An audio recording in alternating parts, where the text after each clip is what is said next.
ജില്ലേ അതെ, ഞാൻ എന്റെ കസിന്റെ മാരേജിന് ബ്ലൗസ് തയ്ക്കാൻ വേണ്ടി വന്നാണ് ഇവിടെ. പക്ഷെ അങ്ങനെയൊക്കെ ചെയ്ത് ശീലമുണ്ടോ ചേച്ചി? പിന്നെ വെഡിങ്ങിന്റെ വർക്കൊക്കെ ചെയ്യുന്നുണ്ട് ഉണ്ടല്ലേ? അത് നമുക്കൊരു ഡിസൈൻ കാണിച്ചോ, ഇപ്പൊ നമുക്ക് ഓരോ കാണണ്ടേ, എന്നാലും നമുക്ക് വിശ്വസിക്കാൻ പറ്റുള്ളൂ. നമ്മളിവിടെ ചെയ്ത ഒരു ബ്ലൗസ് ഇരിക്കുന്നുണ്ട്. ഓക്കെ, കാണിച്ചു. ബ്ലൗസിന് ഇത് ഇവിടെ ചെയ്താണോ? ഇതിവിടെ ചെയ്തതാണ് വെഡിങ് ബ്ലൗസ്. കൊള്ളാലോ. ഇത് ആര്യവർക്കാണിത്. ഓക്കെ, ആര്യവർക്കാണ് ഇതിൽ ചെയ്തിരിക്കുന്നത്. Fine fine fine. ഇതിന്റെ സ്ലീവില് ഫുള്ള് വർക്ക് വരുന്നുണ്ട്. മൊത്തം ഹാൻഡ് വർക്ക് ആണല്ലേ? ഇത് ഹാൻഡ് വർക്കാണ്. ഓക്കെ. ഇതിന്റെ ബാക്ക് സൈഡ് കണ്ടോ? ബാക്ക് സൈഡില് വർക്ക്, പിന്നെ ഫ്രണ്ട് സൈഡ്. പിന്നെ ഇങ്ങനെ പാഡ് ഒക്കെ വെച്ചിട്ടാണ് ബ്ലൗസ് ചെയ്യുക. വെഡിങ് ബ്ലൗസ് പൊതുവെ ഇങ്ങനെ പാഡഡ് ആയിട്ടാണ്. നല്ല മെറ്റീരിയൽ ആണല്ലോ അല്ലേ?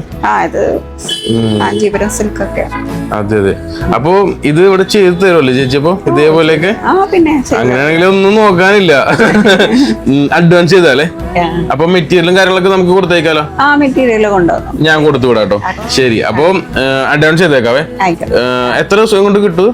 നമ്മള് 2 weeks ആണ് വെഡിങ് ബ്ലൗസിന് പൊതുവെ സമയം പറയുന്നത്. കാരണം എന്താന്ന് വെച്ചാൽ വർക്ക് ചെയ്യാനായിട്ട് ടൈം, ഹാൻഡ് വർക്ക് ഒക്കെ ഉള്ളതുകൊണ്ടല്ലേ? അതെ. ഓക്കെ, അപ്പൊ എന്നാ പിന്നെ അങ്ങനെ ചെയ്യാട്ടെ ചേച്ചി. Thank you.